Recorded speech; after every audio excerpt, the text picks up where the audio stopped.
오늘은 누가복음 3장입니다. 함께 우리 4절, 5절, 6절 이 세 구절을 함께 봉독하도록 하겠습니다. 4절, 5절, 6절입니다. 선지자 이사야의 책 광야에 외치는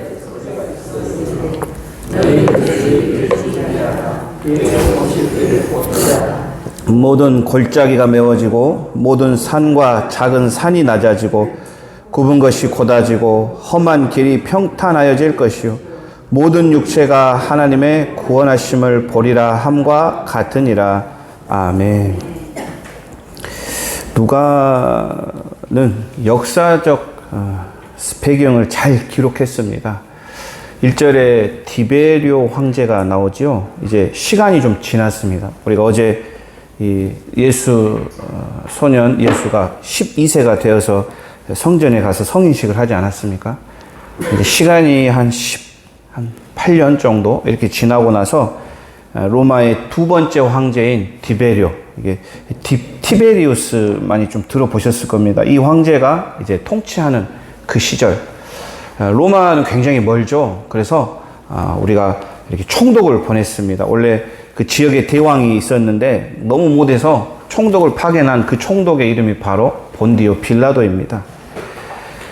그리고 이제 예수님이 살았던 이 갈릴리 지역, 또 베레아 지역을 다스리는 또 왕이 또 따로 있었는데 이걸 한 4개 정도로 나눠가지고 분봉왕이라고 그 호칭을 명해줬는데 우리가 그때 잘 아는 헤롯 분봉왕이 이제 등장하는 것이죠.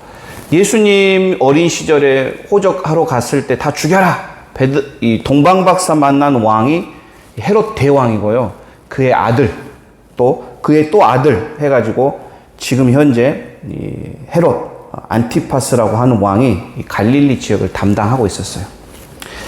또 나오는 사람이 빌립이죠. 동생입니다. 근데 이 동생은 그 옆 지역인 또 다른 지역. 또 한 명이 나오죠. 루시아나. 그 또 옆 지역. 그래서 총 한 3-4개로 나눠가지고 통치를 했는데, 오늘 좀 18절, 19절 잠깐 보면 이 헤롯이 동생의 아내, 즉 빌립의 아내를 만났습니다. 로마로 가는 길에 위쪽 북쪽으로 올라가는 길에 동생이 다스렸거든요. 그 집에 잠깐 머물렀는데 이 아내가 너무 이뻤나 봐요. 그래가지고 동생의 아내를 자기 아내로 취해버렸어요. 그러니까 이것을 가지고 세례 요한이 비판을 했죠. 책망을 했습니다. 그렇죠? 19절에 책망을 받고 그러면 돌이키든지 회개하든지 잘못했다든지 해야 되는데 오히려 요한을 옥에 가뒀죠. 그리고 또 막 춤춰가지고 목을 가져오지 않습니까? 그 사건이 이런 배경 속에서 이루어지는 것이죠. 누가는 의도적으로 아마 이렇게 기록했던 것 같아요. 당시 세상을 호령했던 왕들, 화려한 왕들의 이름을, 총독들의 이름을 기록했죠. 이 권력자들, 궁전에 삽니다. 헤롯 대왕이 그 엄청난 그 궁전을 짓고 또 성전을 지었습니다. 멋진 곳에서 살죠. 세상에 명예가 있고 권력이 있는 그런 왕들. 하지만 진짜 왕이신 우리 만유의 왕이신 우리 하나님, 그분의 말씀은 궁궐에서 들려지는 게 아니라 바로 광야에 있는 빈들에 있는 요한에게 임했다는 것이죠. 세상이 가장 어둡고 혼란스러울 때 하나님은 침묵을 깨고 말씀의 빛을 비춰 주신 것입니다. 이 400년의 암흑기, 말라기가 지나고 나서 이 신약까지 400년간의 그 암흑기를 깨고 하나님께서 광야에 있는 요한에게 말씀을 비춰주시죠. 우리가 살아가면서 힘들고 어려울 때가 있습니다. 그런 순간들을 만나죠. 문제들이 생겨납니다. 도무지 내 힘으로는, 내 능력으로는 해결이 안 될 것 같은 그런 큰 일들을 인간은 겪기 마련이죠. 그래서 사람마다 그것을 헤쳐나가는 방법들이 다 다릅니다. 주로 친구들을 만나거나 지인을 만나거나 좀 더 능력 있는 사람을 만나거나 도움을 구하거나 또 어떤 사람은 잊어버리려고 술을 마시거나 점집을 찾아가서 자기의 미래가 어떻게 될 건지를 엿보거나 혼자 또 막 끙끙대는 그런 사람들이 있어요. 여러분은 어떻습니까? 나에게, 내 인생에 자녀의 문제라든지 재정의 문제라든지 큰 문제와 고난이 왔을 때 여러분은 어떻게 대처하는가요? 하나님의 말씀은 빛과도 같습니다. 어두울 때 비추는 빛. 차가운 나의 마음을 따뜻하게 비추는 그 빛이 오늘 주님의 말씀입니다. 어두울 때, 앞이 캄캄할 때 하나님의 말씀을 구하시기 바랍니다. 말씀이 내 안에 임하고 말씀이 내 안에 들어왔을 때, 간직했을 때, 그때 우리의 두려움은 사라지고 우리의 문제와 걱정거리는 사라질 줄 믿습니다. 상황과 형편은 나아진 게 없죠. 달라진 게 없습니다. 하지만 내 안에 말씀이 있고 없고의 차이가 생기는 거죠. 말씀이 있다면 마음이 평안해진다는 것. 깜깜하기만 했었는데 그 안에 작은 빛을 보며, 말씀의 빛을 보며 하루하루 나아갈 수 있다는 것이죠. 그래서 우리가 다시 용기를 얻고 힘을 얻고 다시 시작할 수 있는 것이죠. 그래서 여러분 말씀을 더욱 소중히 여기시기를 바랍니다. 오늘 어떤 말씀이 임했냐? 우리가 읽은 바로 3, 4, 5절인데 이게 이사야 40장 말씀을 그대로 인용을 한 겁니다. 그대로 사용을 했어요. 요한에게 사명이 주어졌지요. 주님의 길을 준비해라. 주님이 오시는 길, 왕이 오시는 길은 그냥 골목길로 오시는 것이 아닙니다. 주님이 오시는 길은 넓은 대로 큰 길로 행차하시죠. 마땅하죠. 이게 왕의 길이기 때문이죠. 이제 종의 역할은 무엇이냐? 그 길을 평탄하게 해야 하는 것. 골짜기가 있으면 메워야 하는 것. 더러운 게 있으면, 가증스러운 게 있으면 청소해야 하는 것. 하나님께서 싫어하시는 것들은 이 골짜기에 다 쳐박아서 매장을 시켜버려야 돼요. 가려야 돼요. 없애야 돼요. 산이 있다, 언덕이 있다, 방지턱이 있다. 그럼 깎아내야죠. 왕이 오시는 길은 그런 것이 있어서는 안 됩니다. 교만의 모습들, 우상의 숭배들, 높이 서려는 나의 자아들을 깎아내서 길을 평탄하게 만들어야 돼요. 또 굽어있는 나의 마음, 나의 모습, 이런 길들 왕이 오실 수 없습니다. 장애물로 가려있는 이런 길들, 이거 다 치워야 돼요. 곧게 올바로 똑바로 갈 수 있게 만드는 것, 마치 고속도로를 만드는 것과 같은 모습이죠. 큰 공사죠. 대공사입니다. 바로 우리가 주님을 먼저 만나기 전에 해야 할 작업들이죠. 주의 종이 예배해야 할 일들입니다. 주님 오실 날을 기다리면서 우리는 무엇을 해야 합니까? 주님이 오시는 길을 예비하고 준비하는 것. 필리핀에 한 2달을 살면 보통 일주일에 한 3번 정도 시장을 보러 갑니다. 부식을 사러 가는데 그래도 마침 그 필리핀 목사님이 조그마한 차를 하나 빌려줘요. 그러니까 엄청 편한데 예전에는 오토바이, 이렇게 3륜 오토바이 있잖아요. 요거 이제 한 명 불러가지고 시장 가서 사고 저쪽 가서 사고 한 3군데 돌았다 오면 짐이 이렇게 많아집니다. 근데 이게 길이 안 좋아요. 비포장이 많고 이 포장이 또 세멘 포장이 많아가지고 움푹움푹 패인 데가 굉장히 많습니다. 그러니까 이게 길을 잘 모르면 차가 이렇게 갔다가는 이렇게 심하게 이렇게 그 턱에 걸릴 수도 있고요. 또 이 나라 방지턱은 특이합니다. 이렇게 세모로 약간 이렇게 돼 있어가지고 진짜 천천히 스톱해서 살짝 넘어가야 방지턱 넘어가지. 한국처럼 이렇게 툭 넘어가면 거의 밑에가 이게 탁 달아버립니다. 저 잘 몰라가지고 몇 번 달았는데 이런 길은 빨리 다닐 수 없죠. 큰 행렬이 나갈 수 없습니다. 이 차 바닥이 이게 계속 상처가 나기 때문에 이 방지턱 때문에 빨리 갈 수도 없고 옳게 갈 수도 없죠. 우리 마음이 마치 그런 것과 같습니다. 내 마음에 주님이 오시지 못하게 가로막는 요소들이 있어요. 구덩이가 있다거나 방지턱이 있다거나 상처의 골짜기가 있다거나 고집이 있다거나 이런 것들을 다 제거해야 되지 않겠습니까? 주님은 고속도로처럼 곱게 뻗은 그 길을 통하여 우리에게 오기를 원하시죠. 그래서 내 안에 장애물, 내 안에 가시를 주님 맞이할 길을 닦는 것이 바로 회개 공사입니다. 예수님이 오늘 요한을 만나죠. 내일 월요일 말씀에 나오는데 요한이 온 다음에 예수님이 왔죠. 요한이 외치는 소리, 회개해라. 회개가 오고 예수님이신 생명이 오셨습니다. 내가 복음을 전하면 주님이 그 길을 찾아서 가시는 것이죠. 길을 닦아야 왕이 행차하는 것이죠. 세례를 받아라 3절에 나왔습니다.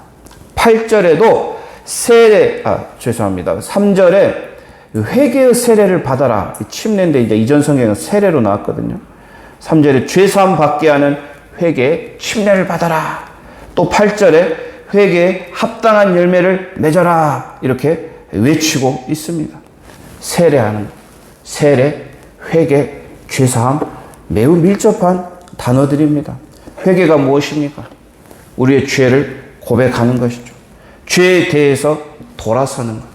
돌아서서 가만히 있는 것이 아니라, 돌아만 서는 게 아니라 하나님을 향해 나아가는 것이 회개입니다. 회개. 즉, 내 심령이, 내 내면이, 내 영이 깨끗하고 정결해지는 상태를 우리는 회개라고 하죠. 이것을 어떻게 나타내느냐? 이게 세례라고 또 표현되기도 합니다. 지금 세례 공부하고 있잖아요. 세례는 죽었다가 다시 살아나는 것을 의미하죠. 골로새서 2장에 세례로 그리스도와 함께 장사되고 또 죽은 자 가운데서 예수를 일으키는 하나님의 능력, 그 역사를 통하여 다시 일으키심을 받는다. 즉 죽었다가 살아나는 것이 세례이죠. 우리는 이렇게 물로 목사님이 이렇게 세례를 주잖아요. 침례교회에 가면 실제로 그 탕이 있습니다. 이 강대상 위에 옆에 욕조가 큰 탕이 있어요. 그래서 사람들 다 있는 데서 옷 입고 가운 입고 실제 이렇게 푹 담갔다 빼죠. 필리핀은 수영장에서 세례를 줍니다. 수영장으로 예배를 가서 실제 그 안에 들어가서 푹 담갔다가 한 3초 있다 뺍니다. 저는 바닷가에서 두 번째 세례를 받았는데 그 미국 목사님이 또 받아도 된다고. 그래서 경험 삼아 해봤는데 야, 이게 좀 색다르더라고. 푹 담갔다가 뒤로 꼬꾸라지면서 푹 담갔다가 이분이 이렇게 손으로 안 해주면, 목사님 안 해주면 이게 빠지잖아요. 그러니까 죽었다가 나는 다시 살아난다. 이게 세례예요. 죽을 때 바로 죄사함, 회개가 있어야 합니다. 세례는 먼저 죽어야 돼요. 사도 바울은 나는 매일 죽노라 고백하지 않았습니까? 내 자아, 나의 자랑, 내 교만, 내 죄성이 죽어야 예수와 함께 살아납니다. 고통스럽죠. 죽는 것이 얼마나 힘들고 고통스럽습니까?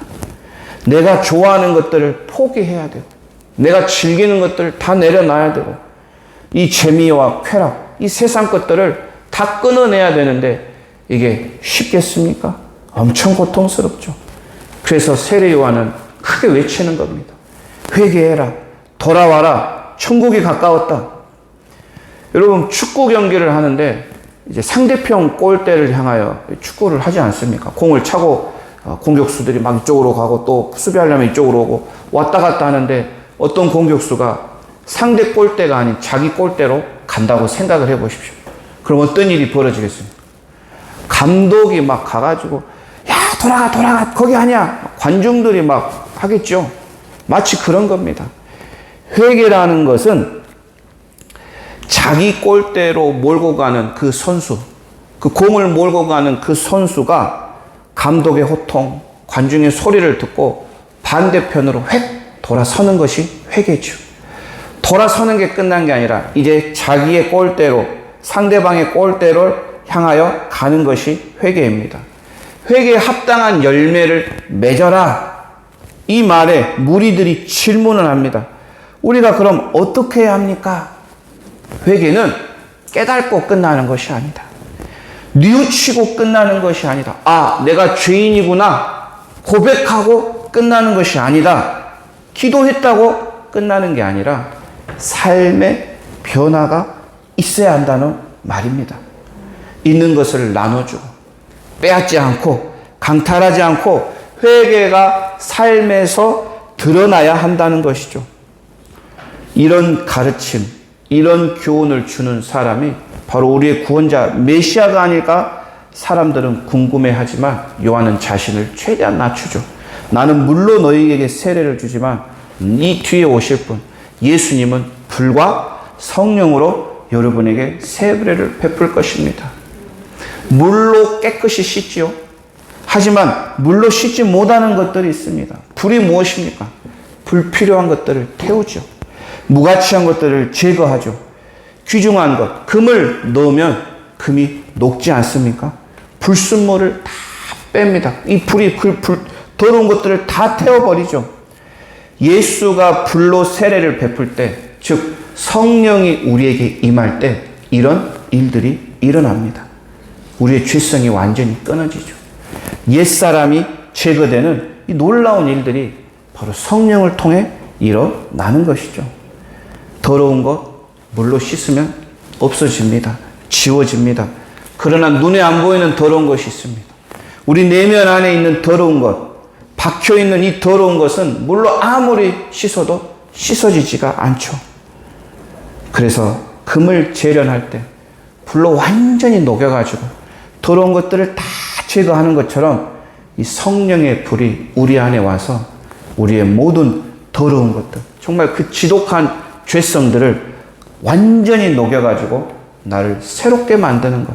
이것이 세례고 회개입니다. 그럼 어떻게 됩니까? 다 녹인 다음에 불순물 제거한 다음에 어떻게 하죠? 다시 새로운 금 덩어리로 빚어내죠.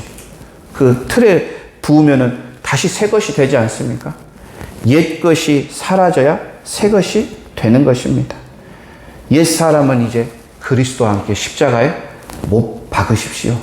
그리고 이제 내 안에 예수를 모시고 살면 새로운 인생, 새로운 삶이 되죠. 내 삶의 중심, 그 정중앙 자리를 예수님께 내어줘야 됩니다. 그리스도께서 내 안에 사실 때 내가 새 사람이 되는 거지, 그리스도가 없이는 새 사람, 새로운 존재가 될 수 없는 것이죠. 이게 불과 성령으로 세례를 주는 그리스도의 은혜입니다. 저는 오늘 말씀을 마치면서 마지막으로 그 무리들의 질문을 묵상해 보았습니다. 그렇다면 우리가 무엇을 하리까? 우리가 기도할 때, 묵상할 때 저는 자꾸 질문했으면 좋겠어요. 주님, 제가 무엇을 할까요? 오늘 제가 어떻게 살아야 할까요? 말씀은 늘 우리 삶에 답을 주고 있습니다. 오늘 아침에도 기도하실 때 주님께 묻는 기도, 어떤 죄를 회개하고 어떤 죄성을 버려야 하고 어떤 옛사람이 아직도 죽지 않았는지, 삶을 돌이켜야 하는지 주님과 깊은 교제가 있는 기도 되시기를 바랍니다. 함께 기도하겠습니다. 하나님 아버지, 감사합니다. 오늘 또 이 세례 요한을 통하여 우리에게 회개의 말씀, 또 세례의 말씀 주시니 감사합니다.